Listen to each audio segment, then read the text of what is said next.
के अंग। नाट्य शास्त्र में भरत मुनि ने रस की व्याख्या करते हुए कहा है, विभाव अनुभाव व्यभिचारी संयोगाद्रस्य निष्पत्ति। अर्थात विभाव, अनुभाव, व्यभिचार भाव के संयोग से रस की निष्पत्ति होती है।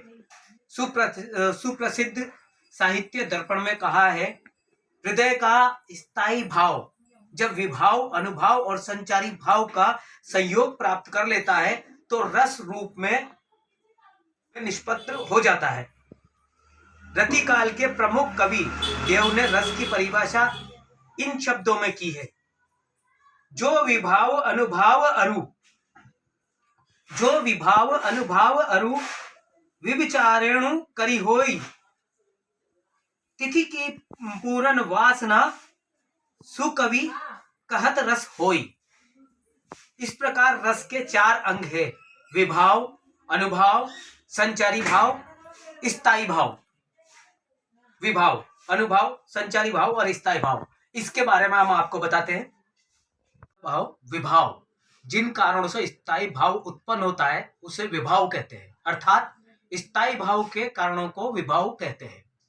जो व्यक्ति पदार्थ अन्य व्यक्ति के हृदय के भावों को जगाते हैं उन्हें विभाव कहते हैं। दोबारा सुनिए आप, जो व्यक्ति पदार्थ अन्य व्यक्ति के हृदय के भावों को जगाते हैं उन्हें विभाव कहते हैं।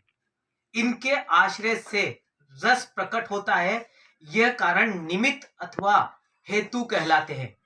विशेष रूप से भावों को प्रकट करने वाले को विभाव रस कहते हैं। इन्हें कारण रूप भी कहा जाता है।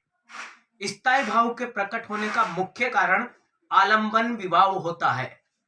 इसी की वजह से रस की स्थिति होती है जब प्रकट हुई स्थायी भावों को और ज्यादा प्रबुद्ध, उद्दीप्त और उत्तेजित करने वाले कारणों को उद्दीपन विभाव भी कहते हैं। इसके उदाहरण मैं आपको पूरा प्रैक्टिकली दूंगा, अभी आप इन भावों को पूरी तरीके से समझना।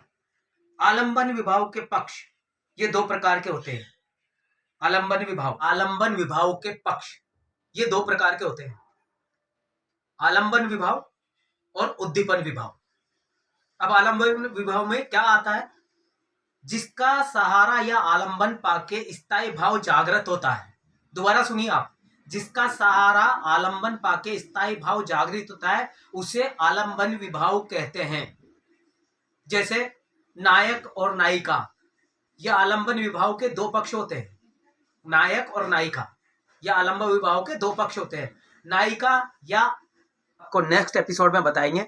आप हमारे साथ लगातार बने रहिए, हमारे चैनल को सब्सक्राइब कीजिए, लाइक कीजिए, कमेंट्स कीजिए।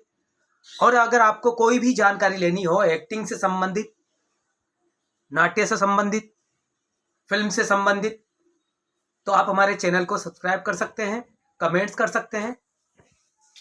जय हिंद, जय भारत, जय राजस्थान। मिलते हैं नेक्स्ट एपिसोड में।